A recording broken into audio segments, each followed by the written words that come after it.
లో 1 skill retake exam తీసుకుంటాడు అనుకుంటున్నారా లేదా టోఫెల్ ఎగ్జామ్ రాస్తాడు అనుకుంటున్నారా? కింద కామెంట్ చేయండి. హాయ్ గైస్, ఐఎమ్ మధుకోరెడ్డి. ఈరోజు ఈ వ్లాగ్లో మీరు తమిళలో చూసినట్టు నా టోఫెల్ ఎగ్జామినేషన్ ఎలా జరిగింది దాని గురించి మనం డిస్కస్ చేసుకోబోతున్నాం. తెలియని వాళ్ళ కోసం చెప్తున్నాను. ఐఎల్స్ తీసుకొని నాకు అందులో 6 బ్యాండ్స్ రావడం జరిగింది. కాకపోతే నేను వెళ్ళాలనుకున్న యూనివర్సిటీస్కి 6.5 అడుగుతున్నారు, 6 కాదు. కాబట్టి నాకు 2 ఆప్షన్స్ ఉన్నాయి లాస్ట్ టైం. ఒకటి వచ్చరికి 1 స్కిల్ రీటేక్, ఇంకోటి వచ్చరికి టోఫెల్. బాగా ఆలోచించి నేను టోఫెల్ తీసుకోవడం జరిగింది. TOEFL iBT test. ఎంతమంది కరెక్ట్ గెస్ చేశారు కామెంట్ చేయండి. హోమ్ ఎడిషన్ తీసుకున్నాను.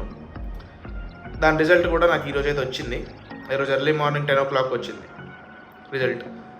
నేను ఎగ్జామ్ వచ్చరికి November 4th రాశాను. రిజల్ట్ వచ్చరికి November 12th వచ్చింది ఎర్లీ మార్నింగ్ 10 o'clock. ఈ వీడియో వచ్చరికి నా టోఫెల్ ప్రిపరేషన్ ప్లాన్, అసలు నాకు రిజల్ట్ ఎంత వచ్చింది, ఎనీ టిప్స్ అండ్ ట్రిక్స్, వాటి గురించి మనం ఇప్పుడు డిస్కస్ చేసుకోబోతున్నాం. ఇంకా లేట్ చేయకుండా let's get into the video. First వచ్చేసరికి నేను టోఫెల్ ఎగ్జామ్ ప్యాటర్న్ గురించి మాట్లాడదాం అనుకుంటున్నాను. ఐఎల్స్లా కాకుండా టోఫెల్లో ప్యాటర్న్ అనేది డిఫరెంట్ ఉంటుంది. లైక్ ఫస్ట్ ఐఎల్స్లో ఏంటంటే LRW అంటే listening, reading, writing and speaking ఇలా ఉంటుంది మనకి లైక్ ఆర్డర్ అనేది. టోఫెల్లో మాత్రం ఫస్ట్ వచ్చరికి రీడింగ్ ఎగ్జామ్లో ఇలా వస్తాయి అనమాట. ఫస్ట్ వచ్చరికి రీడింగ్ వస్తుంది, తర్వాత వచ్చరికి లిజనింగ్ వస్తుంది, ఆ తర్వాత స్పీకింగ్ వస్తుంది, లాస్ట్లో రైటింగ్ ఉంటుంది అనమాట. ఇది దీనికి ఉన్న ఆర్డర్ తేడా, ఆర్డర్ డిఫరెన్స్ అనమాట. ఇప్పుడు మనం ఒక్కొక్క సెక్షన్లో ఎన్ని క్వశ్చన్స్ ఉంటాయి, ఎంతెంత మార్క్స్ ఉంటుందో తెలుసుకుందాం. టోఫెల్ రీడింగ్లో వచ్చేసరికి మనకు 2 ప్యాసేజ్లు ఉంటాయి. 2 ప్యాసేజెస్కి ప్రతి ఒక్క ప్యాసేజ్లో 10 క్వశ్చన్స్ అయితే ఉంటాయి. మనకి టైం లిమిట్ వచ్చేసరికి 35 minutes టైం లిమిట్ అనమాట ఈ క్వశ్చన్స్ మనం ఆన్సర్ చేయడానికి. అది రీడింగ్. మనం క్వశ్చన్కి వెనక్కి ముందుకు వెళ్ళి మనం ఆన్సర్స్ చేంజ్ చేసుకోవచ్చు ఎప్పుడైనా ఈ టైం అయిపోయేలోపు. ఇది వచ్చేసరికి రీడింగ్ గురించి. నెక్స్ట్ మనం లిజనింగ్ గురించి చూద్దాం. లిజనింగ్ వచ్చేసరికి మనకి 2 types ఉంటాయి అనమాట. అందులో ఒకటి వచ్చేసరికి లెక్చర్ బేస్డ్, లైక్ అకాడమిక్ లాగా లెక్చర్ లాగా వస్తుంది. నెక్స్ట్ వచ్చేసరికి కన్వర్జేషన్ బేస్డ్, 2 people కానీ 3 ఎంతమంది అయినా కానివ్వండి కన్వర్జేషన్ జరుగుతుంటుంది, దాని గురించి మన క్వశ్చన్స్ అయితే వస్తుంటాయి. అన్లైక్ ఐఎల్స్ మనకి టోఫెల్లో ఏంటంటే ఫస్ట్ ఆడియో వస్తుంది, క్వశ్చన్స్ మనకు కనపడవు. ఆడియో అయిపోయిన తర్వాత మనకు క్వశ్చన్స్ వస్తాయి అనమాట. ఆ క్వశ్చన్స్ కూడా ఎలా అంటే ఓన్లీ మల్టిపుల్ చాయిస్ క్వశ్చన్సే వస్తాయి. Like filling the blanks type చేసేది ఏముండదు అనమాట. ABCD ఎనీథింగ్ సెలెక్ట్ చేసుకోవాలి. కాకపోతే ఒకసారి మనం క్వశ్చన్ దాటి నెక్స్ట్ కొట్టి ముందుకెళ్ళిన తర్వాత మళ్ళీ వెనక్కి వచ్చి సెట్ చేయడం అనేది జరగదు. అంటే 1 attempt అనమాట. లైక్ క్వశ్చన్ ఆన్సర్ చేసామంటే మళ్ళీ ఇంకెనికి రావడం ఉండదు అనమాట. లిజనింగ్లో మాత్రమే. రీడింగ్లో రావచ్చు, ముందుకు వెనక్కి జరగవచ్చు, వెళ్ళొచ్చు, ఆన్సర్ తీయొచ్చు, అంటూ చేయొచ్చు, రీడూ చేయొచ్చు అనమాట. లిజనింగ్ వచ్చేసరికి 28 క్వశ్చన్స్ ఉంటాయి. లిజనింగ్లో మనకి 36 minutes టైం లిమిట్ ఉంటుంది. ఈ లోపు మనం ఆన్సర్ చేయాల్సి ఉంటుంది అనమాట లిజనింగ్. నెక్స్ట్ స్పీకింగ్కి వెళ్దాం. స్పీకింగ్ వచ్చేసరికి 4 tasks ఉంటాయి. ఫస్ట్ టాస్క్ ఏంటంటే మనకు ఒక ఫెమిలియర్ టాపిక్ గురించి ఒక క్వశ్చన్ అయితే ఇస్తారు. దీని గురించి మనం మాట్లాడాల్సి ఉంటుంది. మనకి 15 seconds టైం ఇస్తారు, మనం 45 seconds మాట్లాడాల్సి ఉంటుంది. ఇది వచ్చరికి ఫస్ట్ అనమాట.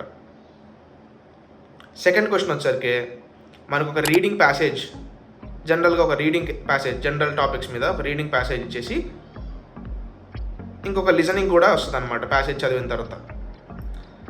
ఈ మొత్తం విన్నదాన్ని చదివిన దాన్ని బట్టి మనం క్వశ్చన్కి ఆన్సర్ చేయాల్సి ఉంటుంది. మనకు ప్రిపరేషన్ టైం 30 seconds ఇస్తారు, మనం 60 seconds అయితే మాట్లాడాల్సి ఉంటుంది. లిజనింగ్లో థర్డ్ సెక్షన్కి వచ్చేసరికి అది అకాడమిక్ ప్యాసేజ్ అను లిజనింగ్ కన్వర్జేషన్ అయితే వస్తుంది. విన్నదాన్ని బట్టి చదివిన దాన్ని బట్టి మనం మళ్ళీ ఆన్సర్ చేయాల్సి ఉంటుంది. దానికి కూడా 30 seconds మనకి ప్రిపరేషన్ టైం, 60 seconds మనం మాట్లాడాల్సి ఉంటుంది.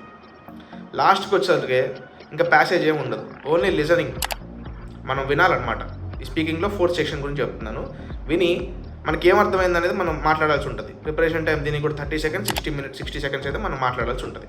What is a good score in TOEFL అంటే మనకి అన్ని సెక్షన్స్లో కూడా 20+ వచ్చేసి ఓవరాల్గా ఒక 85+ వస్తే it's a very good score అనమాట. చాలా యూనివర్సిటీస్ చేస్తాయి. మరి హార్వర్డ్, స్టాన్ఫర్డ్ గురించి అయితే నేను మాట్లాడలేదు, కానీ గుడ్ రేంజ్ ఆఫ్ యూనివర్సిటీస్ అయితే ఈ స్కోర్ని యాక్సెప్ట్ చేస్తాయి. అది ఐఎల్స్ రాయినా టోఫెల్ రాయినా బ్రదర్ అని నన్ను అడిగితే మాత్రం ఖచ్చితంగా నేనైతే ఐఎల్స్ రాయండి అనే చెప్తాను. ఎందుకంటే నేను ఎందుకు ఐఎల్స్ రికమెండ్ చేస్తున్నాను టోఫెల్ కాకుండా అంటే క్రెడిబిలిటీ. మన యూనివర్సిటీస్ అప్లై చేసుకునేటప్పుడు టోఫెల్ అయినా ఐఎల్స్ అయినా వాడు సమంగానే చూస్తాడు, అన్నిటికీ మనకి అడ్మిట్ ఆర్ రిజెక్ట్ చెప్పేస్తాడు. కానీ వీసా ఇంటర్వ్యూ ఆఫీసర్ దగ్గరికి వచ్చేసరికి ఐఎల్స్ మనకి హోమ్ ఎడిషన్ లేదు కాబట్టి అది మనం జెన్యున్గా రాసామని ఎక్కువ నమ్ముతారు అనమాట. ఐఎల్స్ క్రెడిబిలిటీ కొంచెం ఎక్కువ ఉంటుంది టోఫల్ కన్నా, ఎందుకంటే టోఫల్ హోమ్ బేస్డ్ టెస్ట్ ఉంది కదా, అందుకు క్రెడిబిలిటీ దృష్టిలో పెట్టుకొని నేను ఐఎల్స్ రికమెండ్ చేస్తున్నాను. నేను కూడా ఫస్ట్ ఐఎల్స్ ట్రై చేశాను, ఆ తర్వాత మీకు స్కోర్ వచ్చిన దాన్ని బట్టి ఆ తర్వాత నెక్స్ట్ చాయిస్ అనేది మీదే. మళ్ళీ రీటేక్ అయినా చేయండి, లేదా మొత్తం ఐఎల్స్ని మళ్ళీ రాయండి, ఆర్ఎల్స్ ఇలా నా టోఫల్ హోమ్ బేస్డ్ టెస్ట్ తీసుకున్నా ఏం ప్రాబ్లం లేదు. ఓకే, ఫైనల్లీ నా రిజల్ట్ కోసం వచ్చేస్తే, నా రిజల్ట్ వచ్చేసరికి ఇప్పుడు మీరు చూడొచ్చు, ఓవరాల్గా నాకు 91 వచ్చింది 120కి. రీడింగ్లో వచ్చేసరికి 25, లిజనింగ్లో వచ్చేసరికి 23,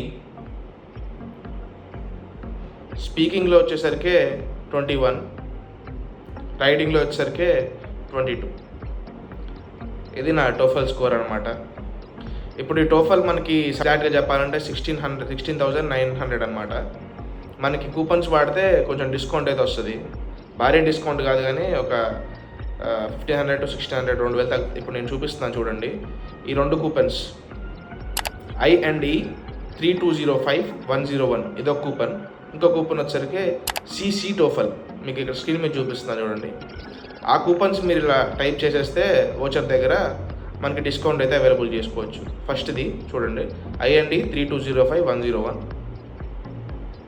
డిస్కౌంట్ వచ్చేసింది. నెక్స్ట్ వచ్చేసరికి ఇప్పుడు టోఫెల్ CC టోఫెల్ డిస్కౌంట్ వచ్చేసింది. 2 కూడా మనకి సేమ్ డిస్కౌంటే వస్తాయి, ఏం తేడా లేదు. ఒకటి పని చేయకపోతే ఇంకోటి వాడుకోండి, అందు సేఫ్ సైడ్ చెప్తున్నా. నేను ఈ కూపన్స్ అయితే వాడాను.